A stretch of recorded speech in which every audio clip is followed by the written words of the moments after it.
अस्सलाम वालेकुम स्टूडेंट्स। अब हम बात करने लगे हैं लैंग्वेज की डिफाइनिंग लैंग्वेजेस की। इससे पहले हम लोग जो है वो लेंथ को देख चुके और स्ट्रिंग्स को और ग्रामर अल्फाबेट्स को। इन सारी चीजों को मद्देनजर रखते हुए अब हम जो बात करने लगे हैं डिफाइनिंग लैंग्वेजेस। तो इसमें एग्जांपल है हमारे पास L1 is equal to all strings that contain the substring 2 defined over set of alphabets. Summation 1 is equivalent to small a b up to so on z. आइए देखते हैं इसको white board पे। तो आपके पास जो लैंग्वेज है वो है आपके पास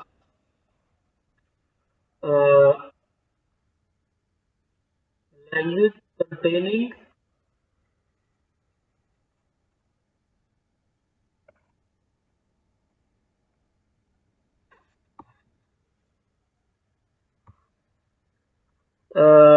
सब string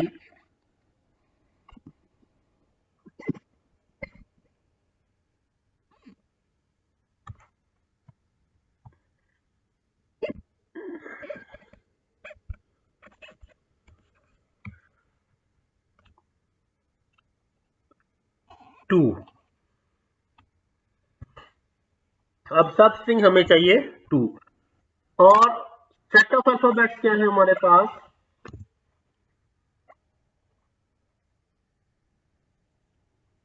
A B up to so on small z तक। अब हमारे पास यहां पे जो चीजें होंगी याद रखें, एक तो होगा हमारे पास एक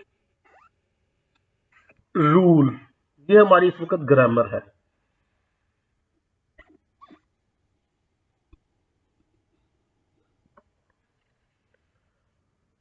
कंटेनिंग सब स्ट्रिंग 2, ये पूरी की पूरी इस वक्त हमारा सेट ऑफ रूल है।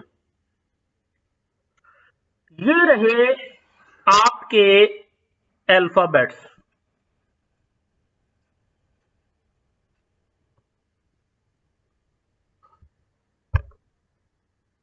डिफाइंड और सेट ऑफ अल्फाबेट्स ये। अब अगर मैं इन सेट ऑफ अल्फाबेट से एक सब स्ट्रिंग लिखूं, लेट्स सपोज इसकी सब स्ट्रिंग लिखता हूं एक, मैं कहता हूं A B। ये कहां से फॉर्म की है, ये कैरेक्टर्स कहां से लिए हैं, सारे के सारे इसी सेट से लिए हैं, उनकी कंकैटिनेशन की है। लेकिन क्या A हमारे पास हमारी ग्रामेटिकल रूल के मुताबिक करेक्ट है? हमारा ग्रामेटिकल रूल कहता है कंटेनिंग सबस्ट्रिंग TO2। क्या TO2 यहां पे पाया जा रहा है? नहीं, ये चीज रॉन्ग है। तो इसका मतलब हुआ कि ये इस लैंग्वेज के रूल्स के मुताबिक ये चीज स्ट्रिंग है, ये चीज स्ट्रिंग है। तो अब हम एक देखते हैं वर्ड। मैं कहता हूं ATO, ATO कंटेन कर रही है सब स्ट्रिंग TO की, दैट मीन ये सही है। ये क्या है? वर्ड है। किसके मुताबिक? इस लैंग्वेज के मुताबिक। तो अब जो डिस्क्रिप्टिव फॉर्मेट होता है उसमें जो चीजें हमारे पास होती हैं, set of rule, given set of alphabets, और तीसरी डिटेल हम प्रोवाइड कर देते हैं द लैंग्वेज L जो होगी वो आपके पास इस तमाम का तमाम सेट होगा जिसमें इसके तमाम के तमाम वर्ड्स पाए जाएंगे जो इस ग्रामेटिकल रूल को फॉलो करेंगे। तो इसमें सबस्ट्रिंग 2 होनी चाहिए। तो सबसे छोटा वर्ड इसका तो TO2 ही होगा। ओके हो गया। फिर ATO हो गया, ATO, फिर BTO, फिर अप टू सो ऑन चलता चला जाएगा। इनफाइनाइट लैंग्वेज है। क्यों? आपके पास ये लेंथ फिक्स नहीं है, ये लेंथ 2 है मिनिमम इसकी, लेकिन मैक्सिमम लेंथ कितनी है आपके पास जिसमें 2 पाया जाए, ऐसा कुछ डिफाइन नहीं है, रूल के अंदर डिफाइन नहीं है। जब रूल के अंदर डिफाइन नहीं है तो आप इसकी लेंथ नहीं रोक सकते हो। आइए चलते हैं नोट्स के पास, नोट्स पे, और जाके देखते हैं किसी और लैंग्वेज को, और फिर उसके ऊपर हम जो है बात करते हैं। तब फिर आपको ये चीजें सारी की सारी आहिस्ता आहिस्ता समझ आनी शुरू होगी। अब यहां पे आपके पास एग्जाम्पल 2 देखें। L2 is equal to x belongs to summation 2 का भी Kleene star, x is divisible by 7। ये क्लीन स्टार गलत लगा हुआ है। बहरहाल ये अब आपके पास ये लिखना इसको ऐसे चाहिए था,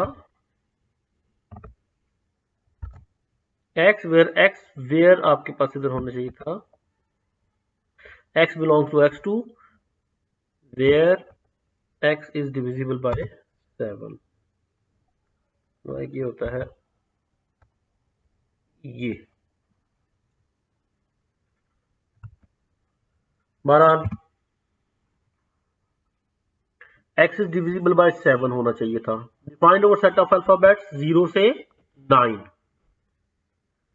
अब इसके लैंग्वेज के वर्ड्स क्या बनेंगे, जरा गौर से देखें। L2 के L2 इक्विवेलेंट होगी 7, फिर दोबारा बनेगा 14, फिर बनेगा 21 and up to so on. ये भी infinite language. L3 S hash S where S belongs to set of alphabets क्या है इसके, A to Z, इसका क्लोजर। AB जो इसके क्लोजर से बिलोंग करता है, ये आपके पास यहां पे होगा। अब जरा इसके क्लोजर को समझ लें, हम देखते हैं इसका क्लोजर क्या है। आ जाए, इस हम चलते हैं व्हाइट बोर्ड पे।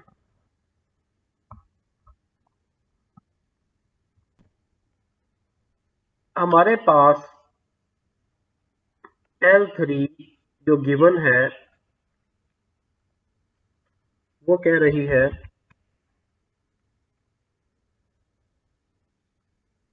S hash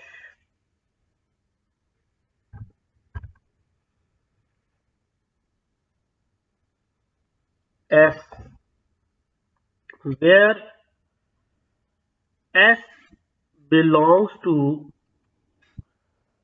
the set of alphabets A, B up to so on small z तक, और इसका क्लीन स्टार।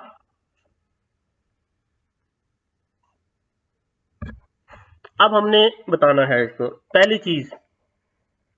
अब हमारे पास ये A to Z ये अल्फाबेट्स हैं।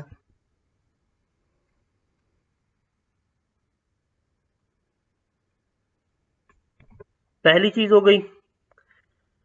S हैश S ये रूल है,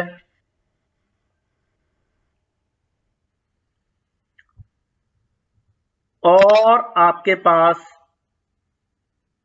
S बिलोंग्स टू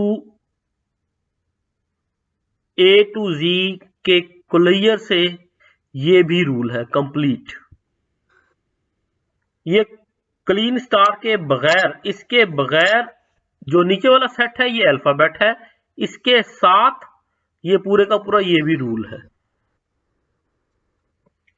तो सबसे पहले क्लीन स्टार देख लेते हैं क्या है। क्लीन स्टार जिस चीज का ले लिया जाता है, अगर मैं आपके पास कहूं कि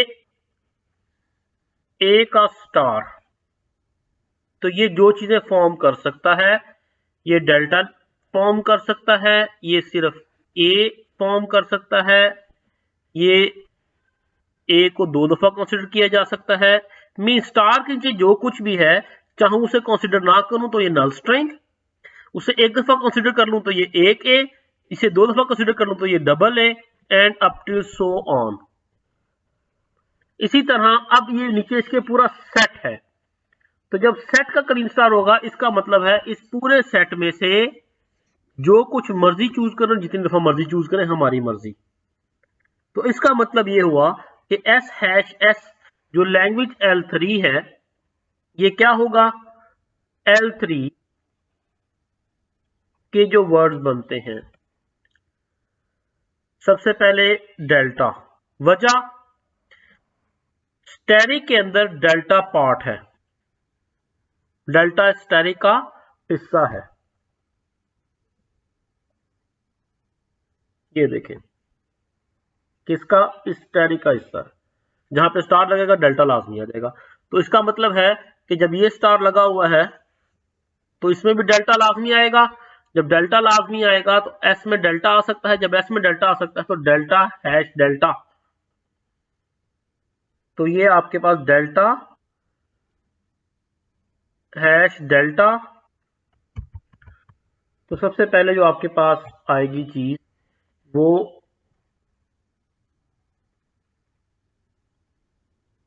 होगी आपके पास हैश।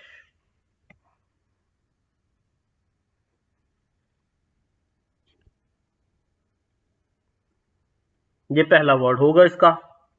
दूसरा वर्ड एस बिलोंग से इससे कर रहा है आपके पास, मैं कहता हूं A hash A, B hash B, and up to so on. जितने भी हैं, जितनी भी सबस्ट्रिंग जो इस हैश से पहले हो वही हैश के बाद हो, ये टोटल आपके पास सबस्ट्रिंग बनती है आपके पास एस हैश एस की। तो उम्मीद करता हूं आपको ये सारी की सारी लैंग्वेज के वर्ड समझ आ गए होंगे। आए चलते हैं हैंडआउट्स पे, देखते हैं वहां पे क्या लिखा हुआ है। यहां पे ये देखें क्या लिखा हुआ है, A B hash A B is in L3, L3 का हिस्सा है A B hash A B. Means hash से पहले ए बी और हैश के बाद भी A B. A B hash B A is not in L3, ये L3 का हिस्सा नहीं है, मीन्स इस लैंग्वेज का पार्ट नहीं है। A hash hash A hash is not in L3, ये A hash hash A hash जो है ये भी आपके पास L3 का हिस्सा नहीं है। इसका मतलब है हैश से पहले और हैश के बाद अगर वर्ड सेम हो जाता है या सब स्ट्रिंग सेम हो जाती है तो उस सूरत में हम कह सकते हैं कि हम L3 का हिस्सा हैं, अदरवाइज हम L3 का हिस्सा नहीं है। ये आपके पास जो है क्लीन क्लियर है। क्लीन क्लियर को जिसे क्लीन स्टार भी कहते हैं, एस स्टार, मैं इसको अभी थोड़ी देर पहले डिस्क्राइब कर चुका हूं। ये देखें, अगर S is equal to double A और बी हो तो इसकी डेफिनेशन के मुताबिक एस स्टार जो होगा मींस इस सेट का स्टार होगा। इस सेट का स्टार होने का मतलब होगा delta plus any word composed of the factors of double A and B. कोई भी वर्ड जो कि डबल ए और बी से मिलके बन रहा है तो वो आपके पास इसका हिस्सा होगा। और एस स्टार को मैं कह सकता हूं delta plus any string of A's and B's in which the A's occur in even columns. बिल्कुल ये भी ठीक है डेफिनेशन इसके मुताबिक। तो एस स्टार में जो वर्ड्स आते हैं डेल्टा, अगर हम एस स्टार को देखें, ये आता है डेल्टा, उसके बाद बी आता है, उसके बाद डबल ए आता है, उसके बाद डबल बी आता है, फिर डबल ए बी आता है, and up to so on, ये चलते चले जा रहे हैं। अब ये देखिए तो सिंगल ए नहीं आया। सिंगल ए क्यों नहीं आया? सिंगल ए इसका पार्ट नहीं था। याद रखें एस के लिए ये डबल ए जो है ये एक लेटर नहीं, ये स्ट्रिंग नहीं है, ये एक लेटर ही है, एक सिंबल ही है। ठीक हो गया? तो ये डबल ए भी as a one single treat हो रहा है एस के लिए। तो एस का स्टार के लिए ये आपके पास एक सिंबल है, तो ये जहां भी ए आ रहा है इकट्ठा ही आ रहा है, डबल ए आ रहा है। ठीक हो गया? And up to so on.